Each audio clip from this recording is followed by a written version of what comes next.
हमारा जो ये फेज है, यहां पर हम बात करेंगे 2024 के रन के फाइनल राउंड की। 1 जून को खेला जाएगा और 4 जून को रिजल्ट आएगा। लेकिन अब तक जो 6 राउंड हुए हैं उसमें देश के 90% वोटर्स ने अपना फैसला सुना दिया है। 543 में से 486 सीटों पर वोटिंग हो चुकी है। बीजेपी 400 की बात कर रही है। प्रधानमंत्री से लेकर होम मिनिस्टर तक का दावा है कि कांग्रेस 40 पर भी नहीं आ पाएगी। लेकिन कांग्रेस के स्टार प्रचारक राहुल गांधी कह रहे हैं कि 4 जून को प्रधानमंत्री की विदाई हो जाएगी, जनता उन्हें बाय बाय कह देगी। अब सवाल उठता है कि भाई राहुल गांधी मोदी की विदाई कैसे कर पाएंगे? कांग्रेस जो खुद ही 328 सीटों पर चुनाव लड़ रही है, इतिहास में अब तक का सबसे कम चुनाव वो लड़ रही है इन सीटों पर, वो बहुमत का आंकड़ा आखिर कैसे पाएगी? पिछली बार जब कांग्रेस 429 सीटों पर चुनाव लड़ी थी तो सिर्फ 52 सीटें जीत पाई थी। मतलब यह है कि कांग्रेस पार्टी पिछली बार के मुकाबले 100 सीटें कम पर लड़ रही है और सरकार बनाने का दावा बहुत मजबूती से ठोक रही है। ऐसे में सवाल यह है कि आखिर वो कौन कौन से प्रदेश है जहां से कांग्रेस को ये गेन करने की उम्मीद है और गेम चेंज हो जाने की उम्मीद है, जिनके भरोसे कांग्रेस दिल्ली की सत्ता से मोदी को बेदखल करने के सपने देख रही है। तो आपको बता दें, कर्नाटका, जी हां, विधानसभा चुनावों में शानदार वापसी और जिसके बाद अब कर्नाटका में वो चाह रही है कि कहीं ना कहीं पिछली बार 1 पर सिमटी हुई कांग्रेस जो है वो यहां पर गेन करे। उसके बाद है तेलंगाना, महाराष्ट्र। तो यहां से कांग्रेस अपने लिए काफी उम्मीदें जो है पाली हुई है। महाराष्ट्र की बात करें तो अपने गठबंधन दल की तरह से। आखिर कौन सी इनकी वजह है जिसकी वजह से वो तीनों राज्यों में बुलिश है? कांग्रेस के पास स्कोप यहां पर क्यों ज्यादा कांग्रेस के नेताओं को नजर आ रहा है और क्यों यहां पर उन्होंने फोकस किया है? आपको बता दें, कर्नाटका, तेलंगाना में सरकार में है, कांग्रेस की उम्मीदें हैं यहां पर। और महाराष्ट्र में जिस तरह से स्प्लिट हुआ है और जिस तरह से कांग्रेस अपने नए साथियों के साथ जो है वो कोशिश कर रही है कि सिंपैथी वोट और एंटी इनकम्बेंसी वोट उनके खाते में जा सकता है। तो यहां पर इन 3 सीट को लेकर हम आकलन करेंगे, कर्नाटक, तेलंगाना, महाराष्ट्र। अन्य राज्यों के मुकाबले यहां पर पार्टी के संगठन की बात करें तो मसल पावर, मनी पावर, संगठन, काडर, तमाम चीजों से पार्टी यहां पर ज्यादा मजबूत स्थिति में नजर आती है। तो सबसे पहले एक एक राज्य की बात करते जाते हैं। कर्नाटक की बात करें, भाई 28 सीटों पर चुनाव लड़ रही है। राहुल की उम्मीद है कि उनकी पार्टी 12 सीटें जीत जाएगी और 5 सीटें ऐसी हैं जहां क्लोज फाइट है। कांग्रेस को लग रहा है कि बेल्लारी, रायचूर, चिक्कोडी, गुलबर्ग और बिदर की सीट पर कांटे की टक्कर है।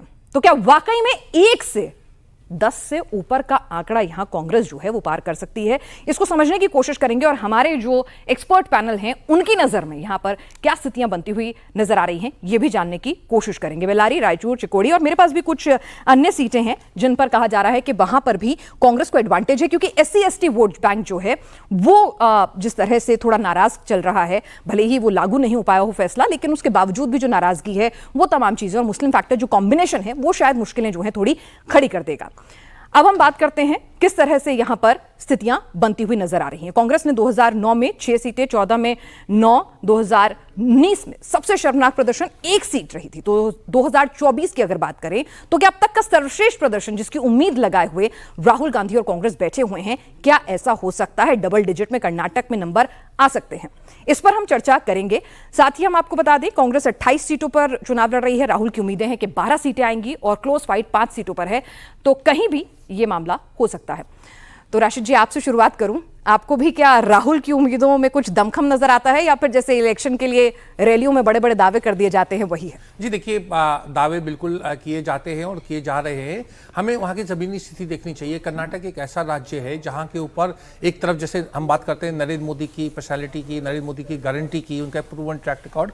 तो कर्नाटक में कांग्रेस ने चुनाव जीता और उसके बाद जो वहाँ सरकार चल रही है उसमें वो जो 5 बड़ी गारंटियाँ वो पूरी कर रहे हैं। और जो महिला वोट की हम बात करते हैं जिसके नरेंद्र मोदी के पक्ष में हमें पूरे देश में नजर आता है, कर्नाटक में और तेलंगाना की भी हम जोड़ूं उसमें कि वहां जो कांग्रेस का अभी जो है तो वहां महिलाओं का क्योंकि सुख सुविधाएं जो उनको मिल रही हैं लोकल लेवल पे, उससे महिलाओं का झुकाव कांग्रेस की तरफ नजर आता है। तो ये चीजें ऐसी होती है और नेतृत्व भी अच्छा है, वहां पर रीजनल छत्रप है। देखिए, केरल के बाद कर्नाटक एक दूसरा राज्य होगा जहां कांग्रेस 2 तिहाई में मतलब डबल डिजिट में आएगी, 10 या उससे ज्यादा सीट। अच्छा, आप भी मतलब उनके इंटरनल सर्वे को ऐसा आकलन है। देखिए होगा क्या, फिर दूसरी बात जो सारी कंट्रोवर्सीज वगैरह हुई उससे भी वो जबकि प्रज्वल रवन्ना वाला जो मामला हुआ वो उनकी सीट तो हो चुका था, लेकिन बाकी 14 सीटों के ऊपर प्रभाव डला है। रवन्ना जितना मीडिया में उछला, जब ग्राउंड पर जाते हैं तो क्या महिला उत्पीड़न वहां पर गौड़ा वोट जो है संवेदनशील। देखिए, हमें एक पैमाना रखना चाहिए। अगर हम कहते हैं कि स्वाति मालीवाल का असर दिल्ली में पड़ रहा है और हम कर्नाटक में कहीं असर नहीं पड़ रहा है, तो ये हमारा एक कॉन्ट्रडिक्शन है। तो हम एक एक बात माने, मैं वो मानने को तैयार हूं, तो क्या आम आदमी पार्टी का दिल्ली के ऊपर असर नहीं पड़ रहा जो था स्वाति मालीवाल वाला असर? अगर हम वो मानते हैं तो हम वो चीज रखें। मैं ये कह रहा हूं कि कंसिस्टेंसी हम जब एनालाइज करते हैं, कंसिस्टेंसी रखें, वहां पढ़े लिखे और लोगों को राजनीतिक रूप से काफी जो लोगों को समझ है कर्नाटक में, और उसका वर्डिक्ट में हमें असर नजर आएगा। यहां तक बात चल रही है, आपको रुचि होगी कि कल मैं कुछ कांग्रेस के नेताओं से बात कर रहा था, वो तो कह रहे थे प्रदर्शन इतना अच्छा होगा कि सिद्धारमैया देश के अगले वित्त मंत्री बनेंगे। यहां तक की बात हो रही है। मतलब यहाँ तो उम्मीदें जो हैं बहुत ज्यादा परवान चढ़ रही हैं। आपने बड़ी बड़ी गौर से नहीं बात सुनी। राशिद भाई ने कहा कि सिद्धारमैया देश के वित्त मंत्री होंगे। क्यों? क्योंकि उनको कर्नाटका से हटाना है। डीके शिव कुमार वहां बैठ के कर क्या रहे हैं? आप जो कह रहे हैं ना कि वो जीतेंगे, भाई जीतेंगे तब ना जब डीके शिव कुमार उनको जीतने देंगे। उनको ये है कि अगर जीत हुई तो ये तो खाते में जाएगी सिद्धरमैया के, तो कैसे जीतने देंगे? मैं लार्जर इशू पे जाता हूँ। राहुल गांधी कहते हैं भाई 4 तारीख को नरेंद्र मोदी प्रधानमंत्री नहीं रहेंगे। कैसे नहीं रहेंगे? क्योंकि 272 का जो आंकड़ा है राहुल गांधी और उनके सहयोगी कर देंगे। यही हुआ ना। बीजेपी के पास खोने के लिए फिर भी कुछ है। जिस बच्चे के नंबर आ रहे हो मतलब डिस्टिंक्शन से भी ऊपर, और जो बच्चा बिल्कुल बॉर्डर लाइन पे खड़ा हो, तो वो ज्यादा खुलकर लड़ता है। उस पर गेन करने के लिए कई बार तुक्का लग जाए या कुछ आसान सवाल आ जाए। लेकिन एक उल्टी गिनती जरूर करनी चाहिए कि अगर राहुल गांधी जी का ये जो ख्याली पुलाव है, इसको सफल बनाना है, किसी तर्क वितर्क कुतर्क से ही बनाना है, तो ये संभव कैसे हो सकता है कि भाई क्या क्या जोड़ा जाए इस कुनबे के अंदर, कि क्या क्या लगाया जाए कि हाँ भाई ये सीट भी आ गई, ये सीट भी आ गई।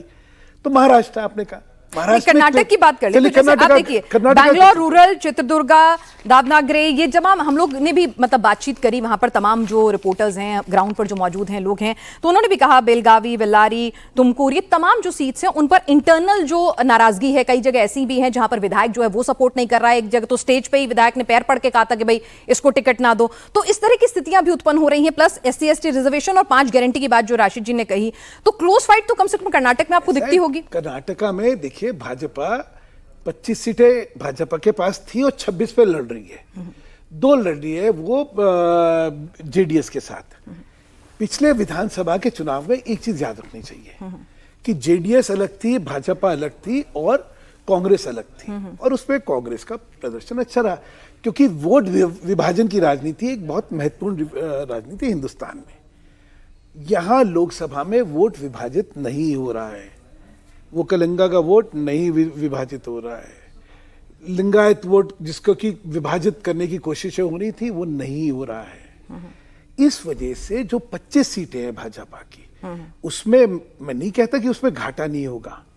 2-3 सीटें, 4 सीटों का घाटा भी हो सकता है, ठीक है, लेकिन उसको 12 और 5 लेके मतलब 17 तक जाना तो मुझे लगता है। मेरे पास भी जो तमाम रिपोर्टर्स से बातचीत हुई उसके बाद जो हमारे ग्राउंड पे, तो 10 ऐसी हैं जहां पर एडवांटेज कांग्रेस भी बनता हुआ दिख सकता है अगर स्थितियां रहती हैं, और 5 पर क्लोज फाइट, ऐसी तमाम अलग अलग तरह की। कोई कहता है 5 पर एडवांटेज कांग्रेस और 5 क्लोज फाइट। मेरा मानना है डबल डिजिट जो है ना, डबल डिजिट नहीं होता है। चलिए समीर जी, फिर अनंत जी के पास आते हैं। लेकिन डबल डिजिट, समीर जी कुछ कहना चाह रहे थे। समीर जी, मतलब कोई फैक्टर नहीं चलेगा, सिर्फ मोदी का नाम चलेगा? नहीं, मुझे ऐसा नहीं लगता। देखिए, कर्नाटका का एक ऐसा राज्य है जहां मतलब मैं कह सकता हूं कि जहां संघ की और भारतीय जनता पार्टी के शीर्ष नेतृत्व की धड़कनें बढ़ी हुई है। तो संघ के कई राष्ट्रीय पदाधिकारी जिन्होंने कैंप किया है, जो भी वहां जिम्मेदारी संभाल रहे हैं संघ की, उनसे मेरी लगातार बात होती रहती है। कई तरह से नागपुर के जो रहे प्रचारक, वो इस समय कर्नाटका में पदस्थ थे, उनसे मेरी बात हुई, तो उनका भी कहना है कि कर्नाटका इतना आसान नहीं है जितना 2019 के अंदर आता। चुनौती जरूर है, राज्य की सरकार एक है। दूसरा बड़ा एक कारण जो रहा है भारतीय जनता पार्टी का, कि भारतीय जनता पार्टी पूरा येदियुरप्पा के हाथ में रहा। भाई येदियुरप्पा पार्लियामेंट्री बोर्ड में वहां के बड़े नेता है, उनके बेटे को प्रदेश अध्यक्ष बना दिया गया। आप देखिए, ईश्वरप्पा जैसा नेता जो आपका एक बड़ा नेता रहा है, उप मुख्यमंत्री रहा है, वो आपकी पार्टी छोड़ के चला जाता है, येदियुरप्पा के बेटे के खिलाफ चुनाव लड़ता है, यह कहकर कि टिकट बंटवारे के अंदर मनमानी हुई है, परिवारवाद चला है, कई जगह नाराजगी है। तो मुझे लगता है कि जो कांग्रेस के अंदर DK शिव कुमार और सिद्धरमैया का मामला रहा है, उतना तो नहीं रहा होगा, तो कम भारतीय जनता पार्टी के अंदर भी गुटबाजी नहीं रही है कर्नाटका के अंदर, वहां भी भारतीय जनता पार्टी में भी गुटबाजी है। तो मुझे लग रहा है, और जिस तरीके से सरकार अभी कर्नाटका में कांग्रेस ने बनाई है, कुछ योजनाएं लागू करी है, तो मुझे लग रहा है उसका असर होगा। अब जेडीएस भारतीय जनता पार्टी के साथ गठबंधन में आ गया है, तो ये कहा जाता है कि वोकलिंगा वोट भारतीय जनता पार्टी के साथ जुड़ जाएगा। तो ऐसे लेकिन लिंगायत और वोकलिंगा कभी साथ साथ नहीं चलते आते। डीके शिव कुमार भी है ना वोकलिंगा लीडर, तो अगर जाना हुआ तो डीके शिव कुमार के कारण भी वोकलिंगा वोट जाएगा कांग्रेस के पास। तो मुझे ऐसा लगता है कि भारतीय जनता पार्टी वहां बड़ी पार्टी बनेगी, लेकिन मुझे ये नहीं लगता कि 2019 जैसा प्रदर्शन भारतीय जनता पार्टी क्रॉस हो रहा है कांग्रेस का। मुझे लग रहा है कि 6 से 7 सीटें कांग्रेस जीत सकती है वहां पर अच्छी फाइट में। अब जीतेगी कितनी ये चुनाव के बाद पता पड़ेगा, लेकिन भारतीय जनता पार्टी भी इस बात को मान रही है कि 6 से 7 सीटें ऐसी है जो कर्नाटका में हम लूज कर सकते हैं। चलिए, तो यहां पर अगर हाइपोथेटिकली मान लें तो कांग्रेस को 6 से 7 सीटों का गेन जो है वो यहां पर होता हुआ नजर आ सकता है कर्नाटक से। आनंद जी, आपकी भी यही राय है कि यहां पर गेन कांग्रेस है? मैं तो राहुल जी पर यकीन करता हूं। अच्छा, राहुल गांधी फिर तो सरकार बन रही है। राहुल गांधी जी नहीं, सरकार बनाने लायक सीट तो वो भी नहीं दे पा रहे हैं अभी। राहुल गांधी जब पिछले चुनाव में कह रहे थे कि उनकी सरकार बनेगी तो मतलब 272, तो उनकी पार्टी को 52 सीट आया। इस बार राहुल गांधी कर्नाटक में कह रहे हैं कि 12 सीट आएगा। 1/4 ही का तो रेशियो राहुल गांधी का सक्सेस रेट है। तो 12 का मान लीजिए 17 भी मान लेते हैं, अगर वो जिसको कह रहे हैं तो 17 का अगर 1/4 आप सक्सेस रेट, क्योंकि सक्सेस रेट तो हिस्ट्री से ही काउंट होता है ना, तो 5 सीटें 6 सीटें बमुश्किल वहां आएंगी। देखिए पिनाक जी, लोकसभा के चुनाव और विधानसभा के चुनाव हमेशा अलग होते हैं। इसका सर्वश्रेष्ठ उदाहरण मैं हर समय देता हूं दिल्ली का। 2014 में प्रचंड बहुमत मिला दिल्ली में, पर सर नॉर्थ इंडिया की राजनीति और साउथ इंडिया की राजनीति में अंतर भी होता है, ये भी हम जानेंगे। मैं उस पर भी आता हूं, पर नॉर्थ इंडिया और साउथ इंडिया की राजनीति अलग होती है, लेकिन वोटरों की मानसिकता एक ही होती है। आप देखो क्या फर्क आपको दिखाई देता है, वेलफेयरिज्म का फर्क दिखाई देता है कि यहां आप मुफ्त बिजली पानी देते हो, जयललिता वहां टेलीविजन और बच्चे के जन्म पर सोने का चेन देती है। लेकिन आप सोचो ना, 10 महीने में 2000 रुपए महिलाओं को देना, बिजली 200 यूनिट मुफ्त कर देना, बस में आपका ट्रैवल फ्री कर देना है, साथ ही बेरोजगारी भत्ता जो है वो अगर ग्रेजुएट हैं तो 3000, अगर आप अंडर ग्रेजुएट हैं तो शायद डिप्लोमा होल्डर हैं तो शायद 1500। तो और ये सब डिलीवर किया है 10 महीने में। मेहनत कुछ और काम करने में नहीं लगाई है, डिलीवरेबल्स में ही लगाई है। मैं कह रहा हूं, तो क्या जो मोदी की गारंटी है वो इन गारंटियों को रद्द कर रही है? जो वोटर नाराज हो जाएगा, वोटर को जो मिलना था वो मिल गया। मैं सिर्फ ये कहने का प्रयास कर रहा हूं कि लोकसभा और राज्यसभा में एस्पिरेशंस अलग होते हैं। जब आप विधानसभा चुनने जाते हो अपने विधायकों को, तो आपको यही सब चीजें काम करती हैं, और ये सब चीजें अब हर जगह हर पार्टी दे रही है। ऐसा तो नहीं है कि नरेंद्र मोदी आ जाएंगे या भाजपा की सरकार बन जाएगी तो कर्नाटक में ये सारी चीजें बंद हो जाएंगी। तो डिलीवरी तो हर जगह हो रही है। क्या क्या ये केजरीवाल जी ने फ्री बिजली पानी बंद कर दिया जो 7 हो गया था 19 में? तो मैं यही कह रहा हूं कि ये वेलफेयरिज्म लोकल लेवल पे चल सकते हैं, इसको गारंटी को बड़ी गारंटी के तौर पर लोग दिखा सकते हैं। ओपीएस का क्या हुआ जरा कोई बता दे। बड़ी प्रियंका जी और सोनिया जी, प्रियंका जी और राहुल जी बड़े बड़े दावे कर रहे थे, ओपीएस लागू हो गया क्या? ओल्ड पेंशन स्कीम, किसान तो किसान का कर्जा माफ कर दिया। अच्छा, राहुल गांधी अभी रायबरेली में कह रहे थे, इतना मतलब हास्यास्पद बयान देते हैं ये लोग, 4 तारीख को हमारी सरकार बनेगी, 5 को महिलाओं की सूची बन जाएगी और 6 से कैबिनेट पास होके 1 लाख रुपए। दावे तो 400 पार के भी कर रहे हैं, दावे कर लेने दीजिए ना, क्या दिक्कत है? भी आ रहा हूं दावे पे, मैं उसी दावे पे आ रहा हूं। दावा करो, कार्यकर्ता वैसे ही 10 साल से सत्ता से बाहर होने से निराश है, उसे थोड़ी सी तो जान फूंकने दीजिए। दावे करो तो सपोर्टेड बाय सम फैक्ट्स करो ना। आपका ट्रैक रिकॉर्ड भी तो होना चाहिए। रजत जी के शो में 400 की हकीकत तो बता दी ना मोदी ने, कि कैसे उन्होंने मेटा नैरेटिव में विपक्ष को फंसा दिया।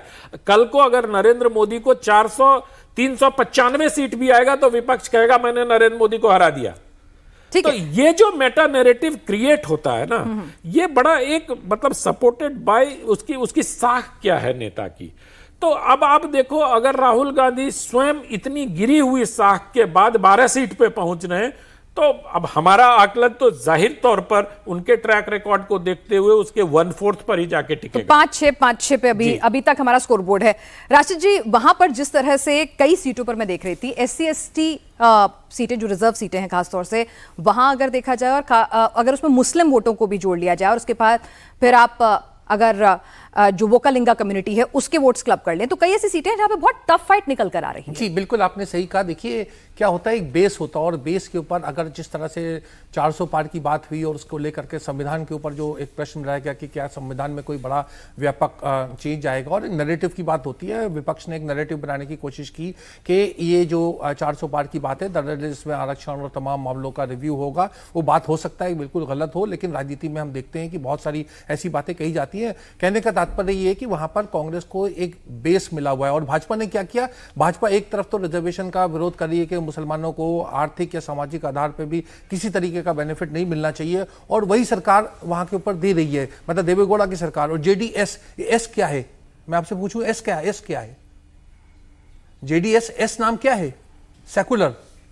भाजपा ने जेडीएस के साथ होश और हवास में जानबूझ के गठबंधन किया है। एस का क्या मतलब है? सेकुलर। सेकुलर का मतलब हमारे देश में क्या होता है? जो 4% जो रिजर्वेशन की बात करी, वो 1977-78 में कौन सी पार्टी ने वहां इंट्रोड्यूस किया था? क्या वो देवेगौड़ा नहीं थे? क्या बिल्कुल अंतिम समय में आकर के बोमाई गवर्नमेंट के जब 6 महीने बचे थे तब उन्होंने रद्द किया? और तो उसका नुकसान झेलना भी पड़ा उन्हें। हाँ नहीं, मैं एक बात बता रहा हूं। और आज गुजरात में भी जो है, जो पिछड़े आर्थिक और सामाजिक रूप से पिछड़े मुसलमान समुदाय हैं, उनको रिजर्वेशन मिल रहा है। जो हम मंडल कमीशन की बात करते हैं, जो देश में पूरा आधार है आर्थिक और पिछड़ेपन का, उसमें मुसलमानों के लेकिन कई मोदी जी समुदाय ने तो जुड़े इस हुए हैं। नैरेटिव को पूरा चेंज कर दिया ना। उन्होंने तो कह दिया कि भाई आपके आरक्षण में से, आपके खाते में से, आपके हिस्से का लेके उनको दे देंगे। तो उन्होंने तो ये नैरेटिव ही चेंज कर दिया। मैं एक बात बस आपसे कह दूं, उसके बाद हमारे मित्र इस बारे में चर्चा करेंगे। देखिए, यहाँ एक प्रधानमंत्री मोदी हैं और एक मोदी जो भाजपा के स्टार प्रचारक है। प्रधानमंत्री मोदी जो है वो मुसलमानों को पिछड़ेपन के आधार के ऊपर, सामाजिक और आर्थिक पिछड़ेपन के आधार पर रिजर्वेशन दे रहे हैं। चाहे वो गुजरात की सरकार हो, चाहे वो बिहार की सरकार हो, चाहे उत्तर प्रदेश की सरकार हो, सब जगह मिल रहा है। और जो प्रचारक मोदी है वो उसको कहते हैं कि ये सांप्रदायिक है। बड़ी दिलचस्प बात है। पसमानदा मुसलमानों को सुधांशु जी अपनी तरफ करना चाहते हैं और अच्छा प्रयास है, और दूसरी तरफ वही उसी पसमानदा मुसलमान को कहते हैं कि आरक्षण न मिले। एक मूल रूप से फर्क समझ लीजिए। अभी हाई कोर्ट बंगाल ने क्या करा, उन्होंने जितना भी 2010 से ओबीसी के जितने सर्टिफिकेट इशू हुए थे उसको उन्होंने निरस्त कर दिया। उन्होंने other backward classes act of 2012 जो है उसको निरस्त करा। क्यों करा? ये जो आरक्षण का जो सारा भाव था, ये भाव था क्लासेस के लिए कि भाई एजुकेशनली और सोशली बैकवर्ड जो है उसको स्ट्रेंथन करा जाए। उसके नाम पर जब धार्मिक आरक्षण देने की कोशिश हुई, ममता बनर्जी ने 2011 के चुनाव में, 12 के चुनाव में कहा कि मैं 10% चुनाव में, मतलब 10% आरक्षण मुसलमानों को दूंगी। उन्होंने ये नहीं कहा कि बैकवर्ड जो है, जो कम्युनिटी का बैकवर्ड है या जो सोशली और एजुकेशनली बैकवर्ड है उसको दूंगी। सुधांशु जी, ये इस मुद्दे पर, पश्चिम बंगाल वाले मुद्दे पर लौटकर फिर से आएंगे, क्योंकि आज हम जरा थोड़ा, आज हमारी कोशिश ये है कि चलिए जो अगेंस्ट ऑड खड़े होते हैं, मतलब है ना, बीजेपी को तो सब कह रहे हैं कि ठीक है बहुमत आ ही जाएगा, तमाम उनके आलोचक भी कह रहे हैं कि भाई ठीक है 260 से 280, 300, सबके अपने अपने प्रेडिक्शन है। लेकिन क्या कुछ जिसे कहते हैं ना कि कुछ ऑड्स जो हैं फेवर में आएंगे कांग्रेस के, तो कर्नाटक से कितने पे लगाना है ना, ये बात करिए। नहीं, सट्टा बिल्कुल नहीं लगाना है, सट्टा बिल्कुल नहीं लगाना है। सीटों के नाम लेके खड़ी हूं, बैंगलोर रूरल, चित्रदुर्गा, दावनागरे, वेल्लारी, ये तमाम जो सीटें हैं उनको आप देखिए ना कि कामराज नगर, कोल्लार, बेलगावी, तुमकुर, ये तमाम सीटें हैं जहां पर कई फैक्टर्स हैं। कहीं पर एक बड़े नेता के परिवार के सदस्य खड़े हुए हैं, कहीं पर भीतरघात चल रहा है, कहीं पर SC ST जो है वो नाराज चल रहे हैं। तो ये तमाम इस तरह की जो 17 सीटें आइडेंटिफाई हुई हैं, 15 SC क्यों नाराज चल रहे होंगे भाई? SC राइट और SC लेफ्ट, और जो उसके बाद वो जो स्प्लिट करके वो जो पूरा का पूरा उनको प्रॉमिस्ड आरक्षण जो था उसके अंदर जो सब कुछ हुआ, हालांकि वो लागू नहीं हुआ। मैं वही आपको समझा रहा हूं, ये तो उल्टा है। वहां पे जो मुसलमानों को SC ST का जो रिजर्वेशन था, बैकवर्ड का जो रिजर्वेशन था, जब उसमें मुसलमान को रिजर्वेशन दिया, वहां पे रिजेंटमेंट हुई और वहां पे स्टे हुआ। कोर्ट ने, सुप्रीम कोर्ट ने कहा कि नहीं, ये गलत दिया। तो इसलिए ये जो नैरेटिव है ना कि SC ST नाराज है, एक और समझ लीजिए। चलिए आनंद जी से भी इस पे राय लेते हैं। आनंद जी, क्या वो जो संविधान SC की राइट बात है। SC लेफ्ट का कॉन्सेप्ट कर्नाटक में बहुत ज्यादा होता है कि SC राइट इसके साथ जा रहा है, SC लेफ्ट इसके साथ जा रहा है, और अब वो दोनों ही नाराज हैं, क्या ऐसा कहीं एग्जिस्ट नहीं करता? सुधांशु जी की बात को मान लें। मैं बहुत शुक्रगुजार हूं रशीद भाई का कि इन्होंने मुस्लिम आरक्षण का मुद्दा उठा दिया और संविधान 400 पार से जोड़ दिया उसका।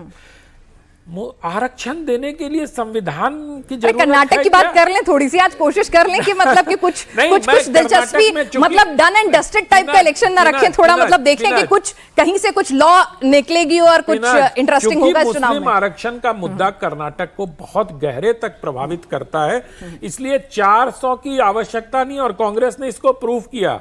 2004 में उनकी सरकार आई, कितनी सीटों पे आई? उन्होंने 2005 में सच्चर कमेटी बना दी मुसलमानों की आर्थिक स्थिति और वास्तविक स्थिति का आकलन करने के लिए। ठीक है। एक ही मुद्दे पे दूसरी कमेटी 1 साल बाद और बना दी, रंगनाथ कमेटी 2006 में।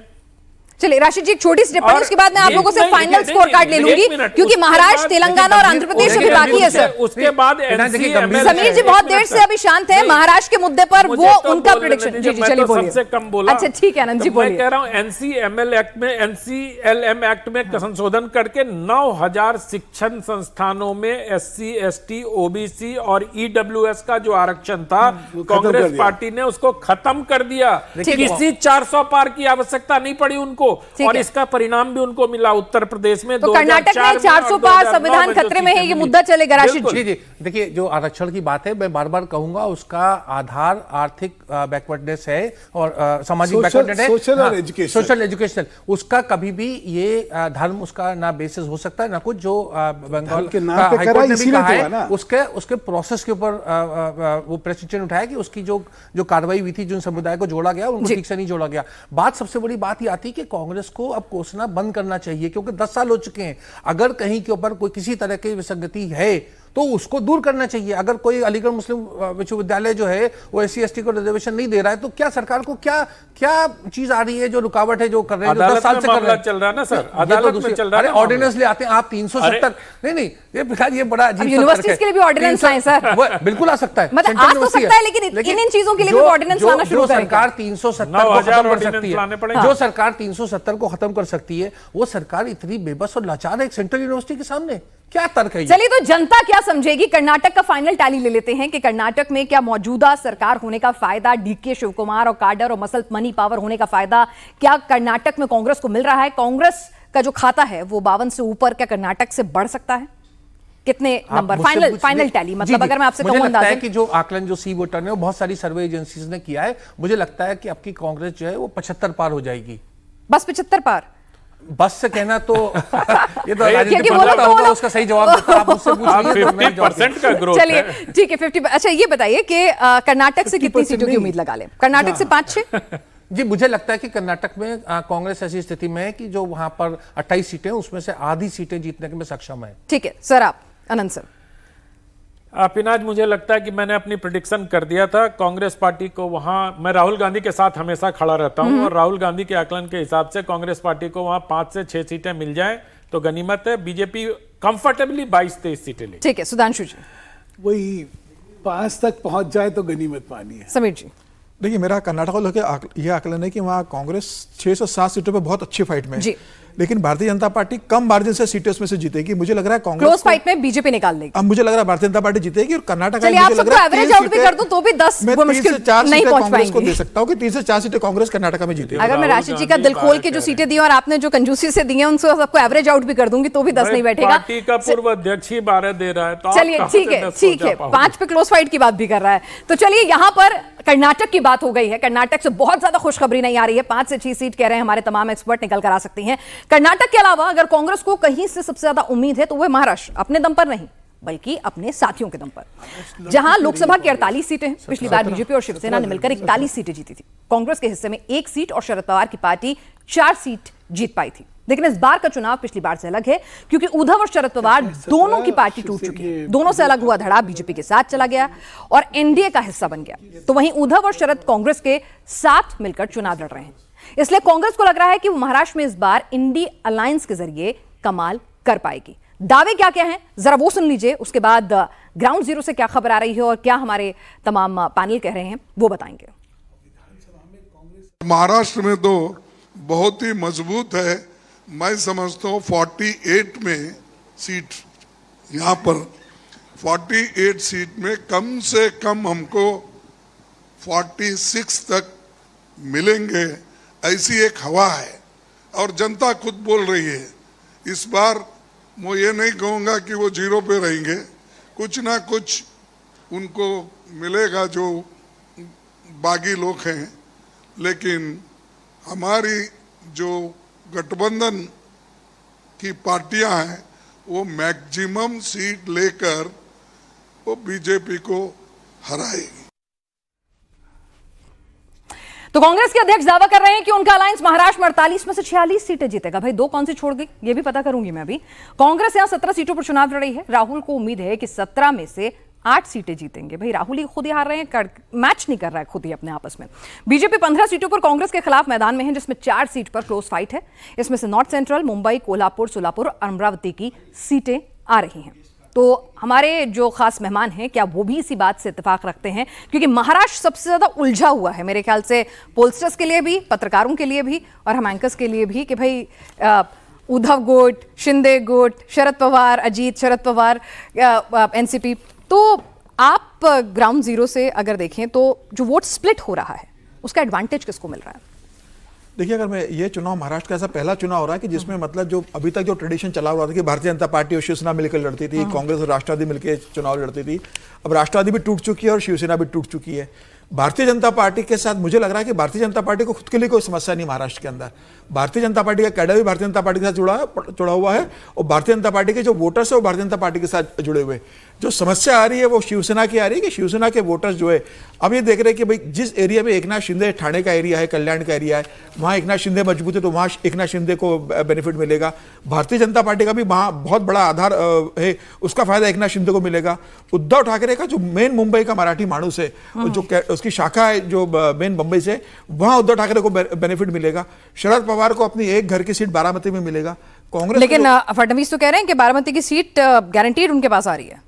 देखिए, फडणवीस का ये आकलन हो सकता है, मुझे लग रहा है कि वहाँ पर बहुत फाइट है और ये कहा जा रहा है, मतलब मैंने वहाँ पर बारामती में कुछ लोगों से बात की, दोनों का कि प्रदेश में अजित पवार को सपोर्ट करेंगे, सेंटर के अंदर शरद पवार को करेंगे, क्योंकि एक ही बेटी चुनाव अब लड़ रही है। बाकी शरद पवार के परिवार में कोई ऐसा चुनाव में है नहीं, तो दादा को तो हम इतना देंगे ही, मतलब चाचा को इतना देंगे, दादा को प्रदेश दे दिया है तो चाचा को हम एक सीट देंगे। मतलब वो जो बंटवारा हुआ था कि सेंट्रल में बेटी और स्टेट में भतीजा, वो जनता के मन में क्लियर है। मतलब वोटिंग का ये पैटर्न रहा है वहां पर। वो कितना जमीनी स्तर पर होता है 4 जून को पता पड़ेगा। मुझे ऐसा लगा कि, और दूसरा क्या, सुनंदा पॉलिटिशियन में कभी रही नहीं है, सीधे उठा के उसे चुनाव में लड़वाया तो उसका एक नेगेटिव सेंटीमेंट लोगों का ये भी कहना था। लेकिन काडर अजीत पवार के साथ है, ऐसा नहीं है? क्योंकि शरद पवार बहुत दिन से खुद को एक तरह से कहें कि मेजर डिसीजन में इन्वॉल्व कर रहे थे ग्राउंड पर, काडर को मेंटेनेंस में। कारण ये था कि शरद पवार को जब कैंसर हुआ मुंह का, तो शरद पवार के संग तबियत का जब समस्या है तो शरद पवार ने अजीत पवार को पास संगठन सौंपा कि पूरा संगठन देखो। लेकिन बारामती जो बनाया तो शरद पवार का बनाया हुआ है ना। शरद पवार जब महाराष्ट्र के मुख्यमंत्री रहे, केंद्र में मंत्री रहे, तो बारामती के लोग जानते हैं कि आज जो बारामती का जो कायाकल्प हुआ है वो तो शरद पवार के दिन पे हुआ है। उसमें अजीत पवार की तो भूमिका है नहीं बहुत बड़ी। अजीत पवार का जो राजनीति करने का तरीका रहा है कि जो बहुत रूट पॉलिटिशियन जो होते हैं, तू तड़ाक करके बात कर लेना, शरद पवार का संग वो नहीं है। जमीनी स्तर पर मुझे लग रहा है कि जो 40 साल से बड़े, 45 साल के बड़े लोग हैं जिन्होंने बारामती का कायाकल्प देखा है। 10 में से कितनी सीट आपको लगता है शरद पवार की? मुझे लग रहा है एक ही सीट शरद पवार जीतेंगे। शरद पवार की हैसियत उससे ज्यादा की नहीं है महाराष्ट्र की राजनीति में। अब वो बारामती सीट जीत जाए और शुरू अगर वो जीत गए तो बहुत बड़ी बात होगी। कांग्रेस के साथ भी आप कांग्रेस के सपनों को तोड़ रहे हैं। कांग्रेस भी एक ही सीट जीतेगी, वो भी चंद्रपुर का जीतती है। बस चंद्रपुर जो पिछली बार 2019 में जो कांग्रेस ने जीती थी चंद्रपुर की सीट, तो ये तो 2 ही हुआ, 1+1 2। बिल्कुल, कांग्रेस और शरद पवार के संग बहुत ज्यादा उम्मीद है किसी को नहीं है। सबसे ज्यादा उम्मीद है उद्धव ठाकरे के ऊपर टिकी हुई है कि उद्धव ठाकरे इस बार बेहतर प्रदर्शन करेंगे। मुझे ऐसा लग रहा है कि उद्धव ठाकरे के साथ अभी एक मुस्लिम वोट बड़ा जुड़ा है, जो कहा जा रहा है कि मुसलमानों वोटिंग क्या है। मराठी का बड़ा सेंटीमेंट उद्धव ठाकरे के साथ अभी भी बना हुआ है, क्योंकि वो ये मानने को तैयार नहीं कि बाला साहेब ठाकरे का स्थान एकनाथ शिंदे ले सकते हैं। तो एक बड़ा सेंटीमेंट उद्धव ठाकरे के साथ भी जुड़ा हुआ है। तो मुझे लग रहा है उद्धव ठाकरे महाराष्ट्र के अंदर 6 से 7 सीटें जीतेंगे। कांग्रेस और राष्ट्रवादी दोनों मिलाकर शरद पवार एक सीट जीतेंगे। इस गठबंधन को मुझे लग रहा है 8 सीटें मिलेगी। समीर जी के आकलन ने तो कांग्रेस की उम्मीदों को चकनाचूर कर दिया है, क्योंकि 41 पिछली बार था, अब वो 40 कर दे रहे हैं। मतलब कुछ बहुत ज्यादा मतलब कम नहीं कर रहे हैं बीजेपी की सीटें। सुधांशु जी आपके पास भी आऊंगी, लेकिन अनंत जी की शिकायत थी कि पिछली बार वो कम बोले हैं, तो इस बार पहले उनको मौका देती हूँ। नहीं, पहले आपके पास आते हैं। अनंत जी, अगर हम बात करें, कई सीटें ऐसी हैं, मेरे ख्याल से 15 सीटें ऐसी हैं जहां पे सीधा face off BJP versus Shiv Sena भी है। मैं एक बार डेटा भी दिखाऊंगी अपने दर्शकों को, हमने वो पूरा ग्राफिक्स तैयार किए हैं। तो जहां पर बीजेपी और शिवसेना उद्धव की डायरेक्ट फाइट है, जो दोनों साथ थे, तो वहां पर आपको क्या लगता है कि किस तरह से जनता रिएक्ट करेगी? कोई सिंपैथी वेव चलेगी या मोदी का नाम चलेगा? मैंने छत्तीसगढ़ चुनाव के समय एक बात कही थी, जो अभी ये चर्चा में मैंने अभी कही कि जनता हिंदुत्व को चुनेगी या हिंदुत्व के कार्बन कॉपी को चुनेगी। ओरिजिनल हिंदुत्व पे जाएगी या कार्बन कॉपी पे जाएगी। महाराष्ट्र के लिए भी मैं वही कह रहा हूं, और महाराष्ट्र में कोई उलझन नहीं है। हम शिवसेना क्यों कह रहे हैं उसको? वो तो उबाठा है, उसका नाम उद्धव ठाकरे वाली पार्टी का नाम उबाठा कहिए, आराम से आपको समझ में आएगा। शिवसेना का झंडा, डंडा, बैनर, पार्टी का नाम सब तो शिंदे के पास है। उनको शिवसेना गुट नहीं कहना चाहिए। हमें शिवसेना गुट कहने से थोड़ी भ्रम की और काडर की बात मैं कर रहा हूं। ग्राउंड पर आलोचक भी मानते हैं कि काडर उद्धव के साथ है। ये वो आलोचक मानते हैं जो हमारे जैसे यहां बैठ के चर्चा करते हैं। आप दोनों के पॉकेट्स अलग हैं। अब मुंबई नॉर्थ में, मुंबई की बात अभी समीर भाई कर रहे थे, मुंबई नॉर्थ में क्या काडर है उनका भाई? सबसे मजबूत सीट अगर भाजपा की अगर 10 सीटें भारत में किसी को खड़ा कर दो वो जीत जाएगी, तो उसमें मुंबई नॉर्थ है एक। तो इस तरह से ये बनाया गया कि मुंबई में बहुत मजबूत है। मुंबई में तभी मजबूत है जब भाजपा उसके साथ है। और मुझे लगता है कि दोनों को अलग होने से कार्यकर्ताओं में एक भ्रम फैला है। और मैं बार बार इस बात को कहता हूं कि नरेंद्र मोदी का अपना एक वोट बैंक है। नरेंद्र मोदी ने ओवर द ईयर्स अपना एक वोट बैंक बनाया है। आप उसको लाभार्थी वर्ग कह लीजिए, आप उसको हिंदुत्व के पैरोकार कह लीजिए, आप उसको पोलराइजेशन कह लीजिए, आप जो भी कह लीजिए, आप जब फील्ड में जाएंगे तो लोग कहेंगे कैंडिडेट तो मजबूरी है, नरेंद्र मोदी जरूरी है। तो ये जो नारा हमें उत्तर प्रदेश से लेके और नंदुरबार तक सुनाई देता है, नंदुरबार की चर्चा आपने अभी की थी, मैंने तो ये जो नारा है कि कैंडिडेट मजबूरी है और नरेंद्र मोदी जरूरी है, लोकसभा चुनाव में हमें लगता है इस नारे पर हमें ध्यान देना पड़ेगा। और ये नारा रायबरेली में भी गूंजा, ये नारा नंदुरबार में गूंजा, और ये नारा कर्नाटक में भी। चलिए, बीजेपी से नाराजगी नहीं होगी, लेकिन सुधांशु जी, वहां पर शिवसेना शिंदे से और शिवसेना शिंदे से क्या लोगों को कहीं ना कहीं कि भाई आपने धोखा दिया, गलत किया, ऐसा कोई सेंटिमेंट वहां पर, जहां पर हम जब फाइट देखेंगे कि शिवसेना उद्धव, या जो सर नाम ले रहे हैं वो ले लीजिए, हमारे लिए कहने में आसानी होती है, या फिर शिंदे के बीच में जब आमने सामने टकराएंगे, तो क्या वहां डैमेज और डेंट की सिचुएशन ज्यादा है? बात तो ये देखिए कि 22 सीटों पे लड़ रही है शिवसेना की जो गुट है, ये जिन्होंने तो वैसे सही कहा कि उबाठा 22 पे लड़ रही है, जिससे 15 भाजपा के खिलाफ लड़ रही है। हाँ, ठीक है, 15। पहले तो उसका विश्लेषण करिए। वहां पे लोगों में क्या है कि कौन धोखेबाज है। विधानसभा 7 चुनाव लड़के उसी दिन जिस दिन निर्णय आते हैं, उबासा जो है वो एनसीपी और कांग्रेस के साथ मिलकर सरकार बना देती थी। मतलब आप बाल ठाकरे जी की मनस्थिति क्या हो रही होगी उस समय, उसकी कल्पना करिए। हिंदुत्व के अगर कोई आइकन, वही बाल साहब ठाकरे थे जिन्होंने राज ठाकरे को अपना उत्तराधिकारी नहीं बनाया था। पुत्रमोह में उद्धव आए थे, और अगर उद्धव पुत्रमोह दिखाएं तो बाल साहब ठाकरे शायद नाराज हो रहे होंगे। एक और है, सबसे बड़ी बात क्या है, बाल ठाकरे जो थे हिंदुत्व के अगर कोई आइकन थे। महाराष्ट्र में हिंदुत्व का जो एक फिनोमेना ग्रो करा, वो बड़ा वो गजब का है। भाजपा तो थी नहीं वहां पे।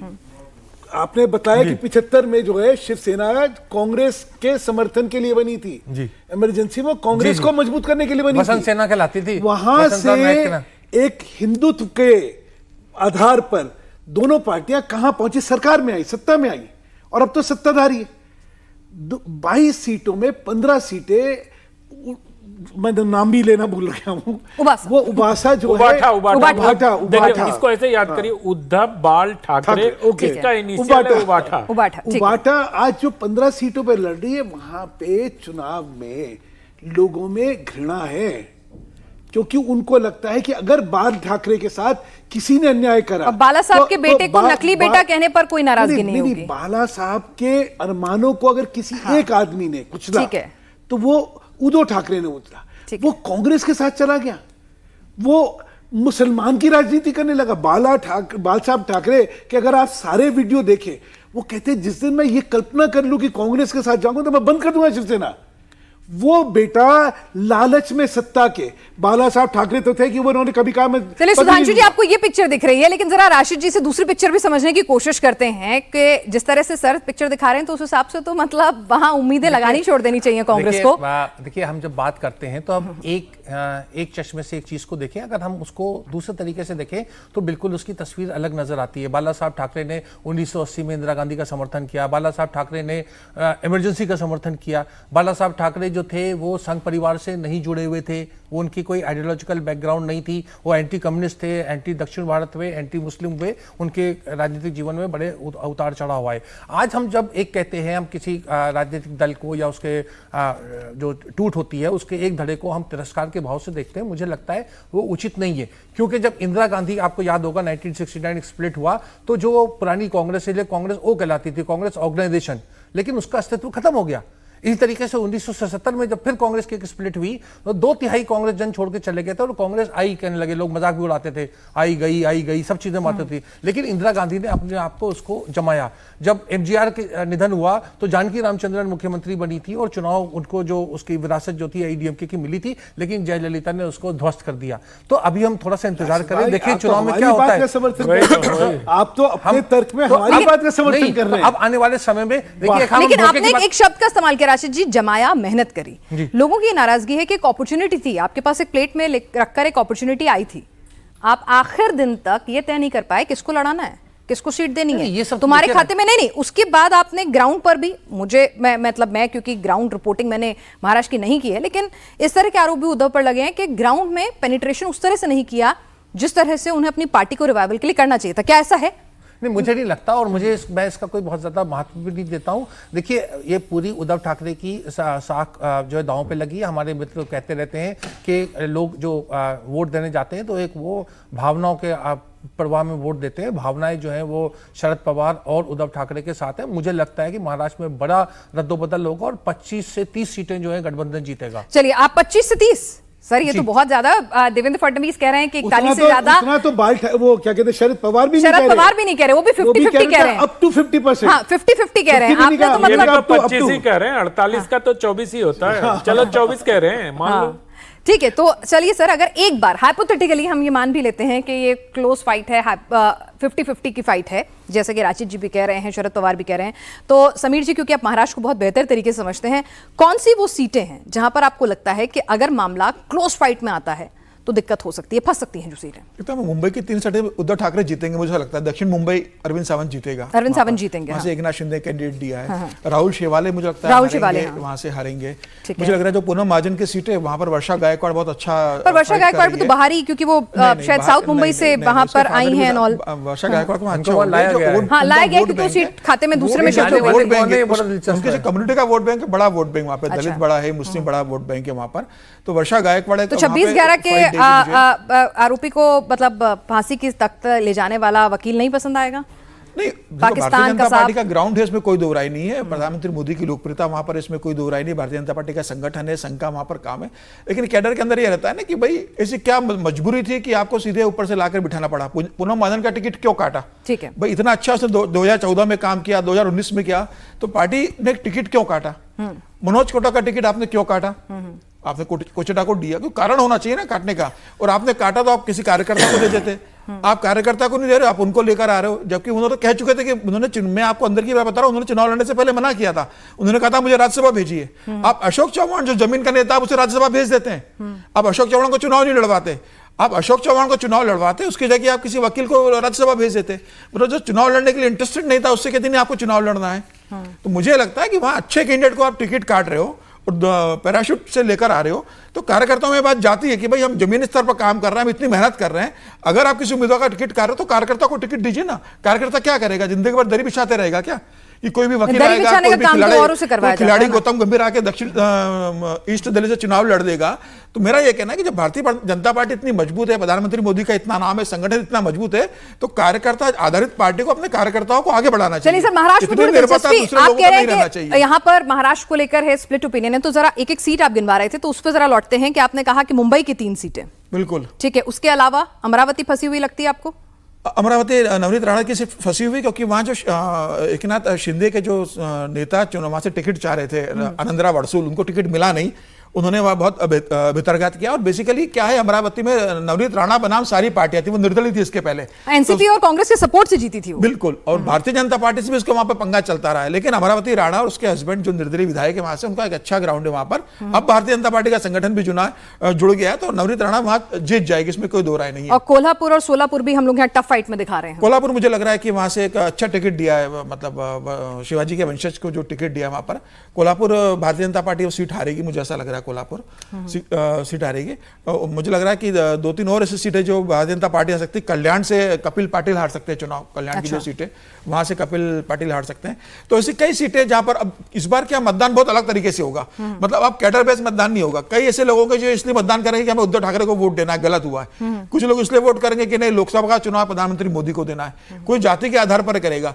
अब अंदर की जो राजनीति रहेगी, कि कई जगह ऐसा हो गया कि भारतीय जनता पार्टी का कैडर जो है वो एकनाथ शिंदे के जो उम्मीदवार है शिवसेना के, उसको एक्सेप्ट नहीं कर रहा। उसका कहना है यार इतने सालों बाद तो अलग हुए थे, फिर एकनाथ शिंदे को हमको झेलना पड़ेगा, अजित पवार को झेलना पड़ रहा है पार्टी के अंदर कुछ आकर। सीटों पर क्या तो प्रकाश ये जो अंबेडकर अंदर भी का कुछ खिचड़ी- नुकसान या कुछ जिसे ये कहते हैं खिचड़ी कुछ हुआ नहीं, तो उनका कोई वोटिंग वैल्यू पैटर्न इस बार बहुत अलग तरीके से होने वाला है। मुझे लग रहा है कि इसके बाद भी भारतीय जनता पार्टी को कोई दिक्कत नहीं है, भारतीय जनता पार्टी बहुत आराम से कंफर्टेबल अपनी सीटें जीतेगी। विपक्ष की अगर मैं बात करूं तो उद्धव ठाकरे मुझे लग रहा है कि 8 सीटें जीतेंगे महाराष्ट्र के अंदर। अच्छा, उद्धव अपने दम पे 8? हाँ, उद्धव ठाकरे अपने दम पर जीतेंगे। तो एक हो गई बारामती की 9। हाँ, एक बारामती 9 और एक कांग्रेस चंद्रपुर की सीट जीत सकती है। 10 तो 10 से ज्यादा मुझे नहीं लगता। 38 सीटें मुझे लग रहा है कि भारतीय जनता पार्टी, अजित पवार और एकनाथ शिंदे गठबंधन को, महायुति को मिलेगी। और 10 सीटें जो 8 से 10 सीटें वो महागठबंधन को मिलेगी। तो यानी कि कांग्रेस का खुद का कुछ ग्रोथ यहाँ पर महाराष्ट्र में उसमें सर नहीं फुटबॉल है। के बाद भी नहीं होगा। स्ट्राइक रेट जो है 17 में से 1, तो ये ही कांग्रेस का इतिहास रहा है। महाराष्ट्र में कांग्रेस का जब एनसीपी के साथ मिलकर भी लड़े तो हमेशा एनसीपी का स्ट्राइक रेट कांग्रेस से ज्यादा रहा। कांग्रेस ने बुली करके सीटें ज्यादा ली थी, लेकिन स्ट्राइक रेट हमेशा पुअर रहा। और अब की बार तो सबसे बड़ी जो आपको लगता है कि अगर शिवसेना को मतलब उबाठा को अगर ज्यादा सीटें दे दी जाती तो, या शरद तो कुछ चीजें बदल सकती थी? मुझे नहीं लगता। मैं थोड़ा समीर जी के मूल्यांकन से 2-3 सीटें कम आकलन करता हूं। वैसे 2-3 सही सीटें इनका है, लेकिन मुझे नहीं लगता कि वो 8 पे पहुंचे। मुंबई की 3 में से शायद आप एक ही हरवा रहे हैं। मुझे लगता है बहुत अच्छा प्रदर्शन अगर उनका रहेगा तो शायद वो 5 तक आपको पहुंचेंगे। कौन सी सीटें फंसी हुई लेकिन नजर आ मैं रही हैं? बता दूं, मैं मुख्य तौर पे मुझे इसमें अगेन जो है इंटरेस्ट है कांग्रेस का, अच्छा, कि भाई सबसे ज्यादा ढोल पीटने वाले, जैसे दिल्ली में केजरीवाल है ना, कि भाई 20 देश में 20 सीटों पे लड़ रहे हैं, लेकिन केजरीवाल की गारंटी, केजरीवाल की ठीक है। गारंटी। अबे लड़ कितनी सीटों पे रहे, गारंटी क्या? वैसे ही कांग्रेस में सबसे ज्यादा दावा करा जा रहा है कि महाराष्ट्र में हम लोग स्वीप कर रहे हैं। अबे 17 पे लड़ रहे हो, 1 सीट तुम्हारी आने वाली है, लेकिन ढपली जो है तुम सबसे ज्यादा। तो आपका फाइनल नंबर क्या है? मेरा तो कहना है ना, जैसे मैंने कहा, ये पूरा गठबंधन देखिए, मिला के विदर्भ 5-6 में आप पहुंचा देखिएगा, हाँ, विदर्भ रीजन जो है, नितिन गडकरी की सीट को छोड़ के बाकी सभी जगह परिणाम ऐसे होंगे जैसे हमारे मित्र सुधांशु मित्तल जी जो है चौंक जाएंगे। अच्छा, तो आपका फाइनल आंकड़ा क्या है? मैं तो मतलब कह रहा सर का हूं है कि 10, 25 आपका है 30 सीटें जो है 25 गठबंधन के होंगे, कांग्रेस का भी अच्छा 25 प्रदर्शन होगा, 25 से 30। एनसीपी का। देखिए, आप कांग्रेस का प्रदर्शन कहां जाएगा? मतलब 1 से कितना ऊपर? 1 से मतलब 8-9 सीटें आएंगी कांग्रेस की अपने दम बिल्कुल। पर। और दूसरी बात देखिए, आप ये देखिए कि भाजपा ने अपना जो सहयोगी दल था, जो उसका जो था अजीत पवार को, उसके बाद उन्होंने उनको प्रचार में ही नहीं उतारा, उनसे कहा आप आराम करिए, वो बीमार हो गए। नहीं, वो तो कहते हैं ना कि उनके नहीं, साथ उनकी अभी जबान ऐसी मेंटल अलायंस है, मतलब वो दिल वाला अलायंस mental नहीं हुआ है alliance अभी। जो भी हो, जो हमारे हाँ। मित्र कह रहे थे, समीर जी भी कह रहे थे, उनकी जो काम करने का और बोलने का जो तरीका है, भाजपा को लगा कि बस नहीं, वो कुछ सीटों पे जो जो जो जरा कुछ लोगों से मेरी भी बात हुई तो पता चला कि भाई कुछ सीटों पे ना वोट परसेंटेज के हिसाब से जब जीत हार तय कर रहे थे तो उसमें जो 3-4%, 5% की कमी आ रही थी तो उसके लिए अजीत पवार को साथ लाया गया। ज्यादा रोल नहीं है उनका, क्यों नहीं करवाया? ज्यादा रोल नहीं है उनका। वही मैं कह रही हूँ ना कि वो जो जीत के मार्जिन, वो जो 4-4, 5-5 सीटों परसेंट का सहयोगी है जो बड़े ताकतवर है, लेकिन उनसे प्रचार नहीं करा रहे। बीजेपी बहुत खुलकर कह रही है कि ये मेंटल अलायंस है, मतलब उनको कह रही है मानसिक तौर पर हमने जो रैशनल पूरा नंबर से देखा है। जेडीएस, हाँ, वहां अपने नीतीश कुमार का जेडीयू, यहाँ पर एनसीपी, ऐसे लोग हैं जो भाजपा को मतलब ताकत के बजाय कमजोर कर रहे हैं। चलिए आनंद जी, आपका फाइनल नंबर क्या है? हमारा अलायंस तो अच्छा, तेलंगाना और आंध्र प्रदेश बचे हुए हैं, बस एक फाइनल नंबर ले लो आनंद जी से। एक कमेंट है, हमारे यहाँ अलायंस तो है, राज्यों में तो है अलायंस, यहाँ तो इंडी के अंदर तृणमूल। ठीक है सर, ये बातें तो रोज होती है, ये बातें तो रोज होती है, राजनीतिक मंच से भी होती है और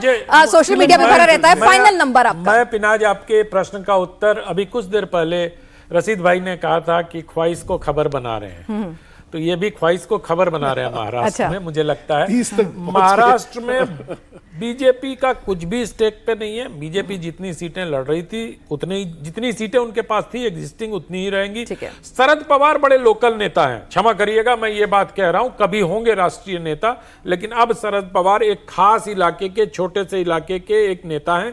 वो क्षेत्रीय दल के भी क्षेत्रीय नेता है, 2-4 जिलों में उनका प्रभाव है। आप देख लीजिए वोट के हिसाब से, अगर आपको शेयर के हिसाब से देखना हो, जिस प्रकार से उत्तर प्रदेश में कांग्रेस की हालत है, 2.5% सीट है और दावे करते हैं कि हम उत्तर प्रदेश की बड़ी पार्टी है, कुल जमा 2.5% वोट है। चलिए तो मुझे लगता है कि वहां पर 2-3-4 सीटें मिल जाए तो मिल जाए। जो भी सीट मिलेगी, जो भी टैली बढ़ेगी, वो उद्धव ठाकरे के उबाठा से ही बढ़ेगी।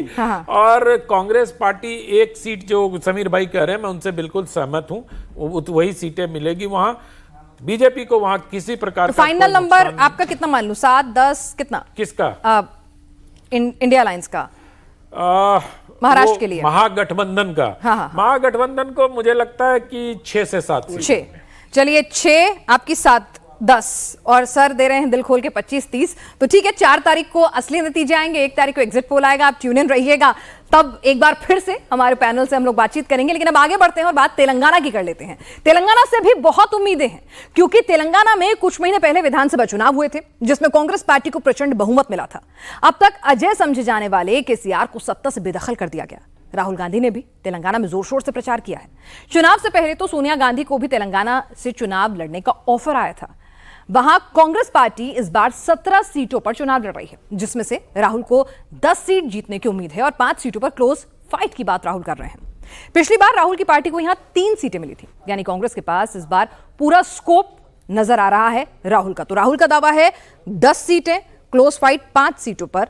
और यहां पर अगर बीजेपी की बात करें तो वो भी उम्मीद पाले हुए हैं कि अगर कुछ नुकसान होता भी है नॉर्थ की सीटों में, जहां पर वो 100% जहां स्ट्राइक रेट था, वो स्ट्राइक रेट अगर कम भी होता है तो उसकी भरपाई जो है वो साउथ के जिन स्टेट से करेगी, उसमें तेलंगाना से भी एक बहुत बड़ी उम्मीद जो है वो बीजेपी को नजर आती है। तो राहुल का दावा, बीजेपी की उम्मीद। राशिद जी, आपसे ही शुरू करते हैं। देखिए पिनाय, देखिए हमने देखा है कि कांग्रेस जहां भी राज्यों में जब एक बार पिछड़ जाती है, चाहे वो दिल्ली हो या बहुत से उत्तर प्रदेश, बिहार, बंगाल, तमिलनाडु, अधिक वो वहां पर फिर पनप नहीं पाती। लेकिन तेलंगाना उसका अपवाद रहा है। 3रे नंबर की पार्टी हो गई थी कांग्रेस और फिर वापस 1 नंबर की पार्टी हो गई। वहां के जो जाति समीकरण है, समुदाय का समीकरण है, वो सब कांग्रेस को फेवर करते हैं। गारंटी बहुत अच्छी चल रही है। 3रा राज्य ऐसा जो मेरी नजर में है जो कांग्रेस जहां डबल डिजिट में आ सकता है, मतलब 10, 11, 12 सीटें। आप अगर देखिए तो MIM जो उनका बड़ा घोर विरोधी था और वोट कटुआ था, अब की जो उनका संवाद रहा है असदुद्दीन ओवैसी का, वो थोड़ा बदला बदला नजर आया। अपनी सीट बचाने के चक्कर में वो कांग्रेस को 2-3 सीटों पे अघोषित रूप से समर्थन दे रहे हैं। तो ऐसी परिस्थिति मुझे नजर आती है जहां कांग्रेस वहां से 10 या 11, 12 सीटें प्राप्त कर सकती है। तो राहुल गांधी की उम्मीदों को राशिद जी अपने अनुभव का जो है वो सपोर्ट देते हुए नजर आ रहे हैं। अनंत जी, मुझे लगता है बीजेपी दुगनी सीटें करेगी वहां। अभी 4 हैं मेरे ख्याल से, 7 वो लोग उम्मीद मान के भी चल रहे हैं, तो आप एक एक्स्ट्रा दे रहे हैं। हाँ, मुझे लगता है कि विधानसभा चुनाव में जो जिस प्रकार से वोट परसेंटेज वहां बीजेपी का बढ़ा है, तो तेलंगाना में बहुत बीजेपी अच्छा करेगी। और मुझे लगता है कि टीआरएस से जो वोट छिटके हैं और कांग्रेस का जो थोड़ा बहुत मनभेद वाली सीटें होंगी।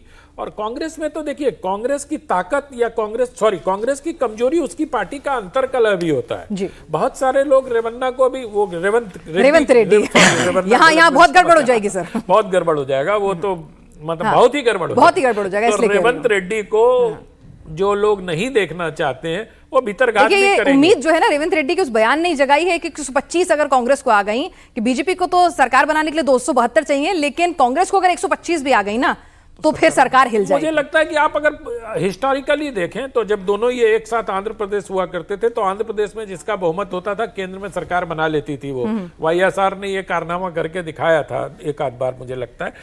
तो इस बार तेलंगाना में बीजेपी बहुत अच्छा करने जा रही है। और वजह यही है कि उसने जिस प्रकार से वहां काम किया है, संगठन के स्तर पे काम किया है। कुछ अंतर विरोध आपको दिखाई देंगे, वो जो हमारे संस्कृति मंत्री हैं किशन रेड्डी और जो वहां के प्रदेश अध्यक्ष हैं, दोनों में स्वैपिंग जब हुई थी तो उसको लेके दिखाई पड़ेगा। लेकिन उसका असर भी बहुत सारे भाई लोगों को ये उम्मीद थी कि विधानसभा चुनाव में भी दिखाई देगा। कौन सी सीटें गेन कर रहे हैं बता पाएंगे? नहीं, सीट नहीं बता पाऊंगा मैं, ठीक है। मेरे ख्याल से सीट नहीं बता सीट नहीं बता पाएंगे, ठीक है।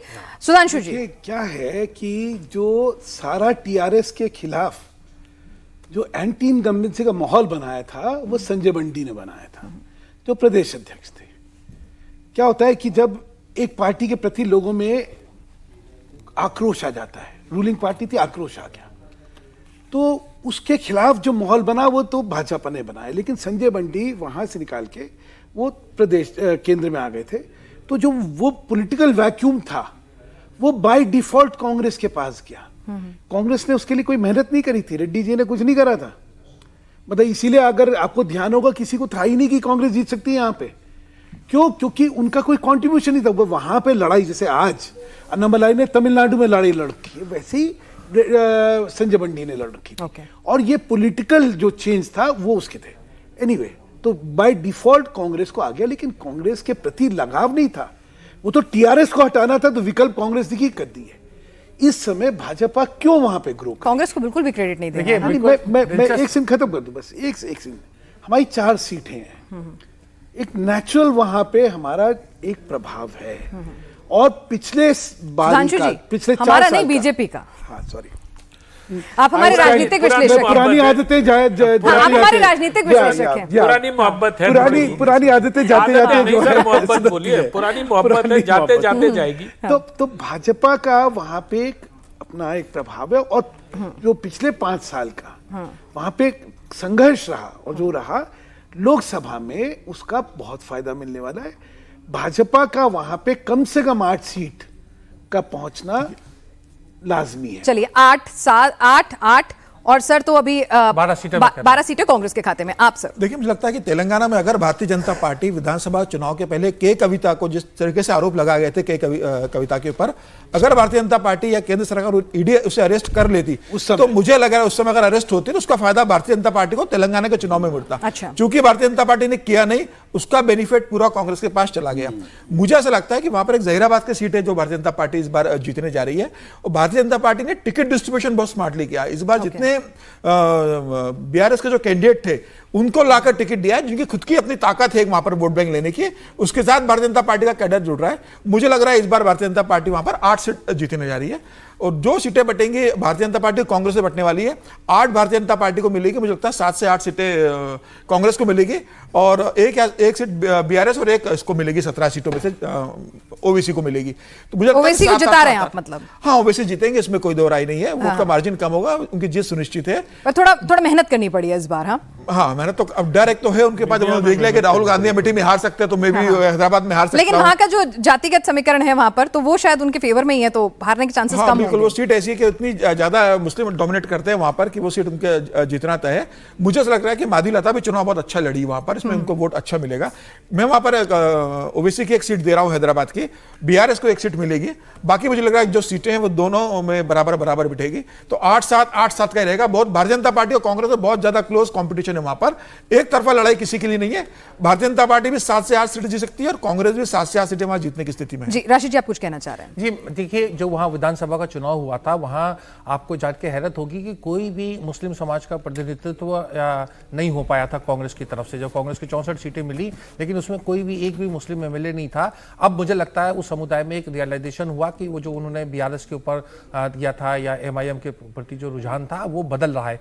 तो वैसी अपनी सीट निकाल सकते हैं। लेकिन वैसी ने मुझे लगता है अंदर खाने कुछ रेवंत रेड्डी से सांठगांठ की है और उससे कांग्रेस को लाभ होगा। तो इसलिए अब ओवैसी समझ में नहीं आता कि कभी रेवंत रेड्डी से सांठगांठ कर लेते हैं, कभी बीजेपी की बी टीम बन जाते हैं, मतलब ओवैसी सबसे सही है भाई। हाँ, जो उनके साथ सहयोग करते हैं उसके ऊपर एक प्रश्न चिन्ह उठाता है उनकी लीडरशिप के ऊपर कि क्यों भाजपा उनके दांव में आ जाती है, क्यों कांग्रेस उनके दांव में आ जाती है, इसका हमें जवाब खोजना चाहिए।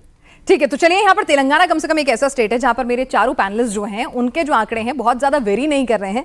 राशिद जी भी 2-3 फालतू दे रहे हैं, बाकी सब भी बराबर का मुकाबला लगभग बता रहे हैं। उदार भी हैं थोड़े, मतलब इनका स्वभाव भी उदारता का है। बीजेपी की तरफ भी उदारता नहीं नजर आती है। आप लोग कांग्रेस की तरफ सख्ती रख लेते हैं, राशिद जी बीजेपी की तरफ उदारता नहीं दिखाते हैं। मैं आपसे कह रहा हूँ 2 राज्य ऐसे हैं, गुजरात और मध्य प्रदेश, जहां भाजपा जो है, और उत्तराखंड और जो हिमाचल की बात कर सकते हैं, जहां 100% सीधे भाजपा जीत रही है। अब की बार भी जी, तो जहां पर कांग्रेस का गेन मुझे नजर आ रहा है या इंडिया अलायंस का, वो भी मैं बता रहा हूं। चलिए, तो अगर ये इंडिया अलायंस का जो गेन है अगर राशिद जी से हिसाब से आता है तो शायद जनता की दिलचस्पी जो है, अभी तक ये कह रहे थे ना डन एंड डस्टेड, सबको पता है कि भाई नतीजे क्या है, वो वाली फील जो है वो थोड़ी कम होगी। थोड़ा चुनाव जो है दिलचस्प बनेगा अगर राशिद जी के जो आकलन है वो आगे सही साबित होता है।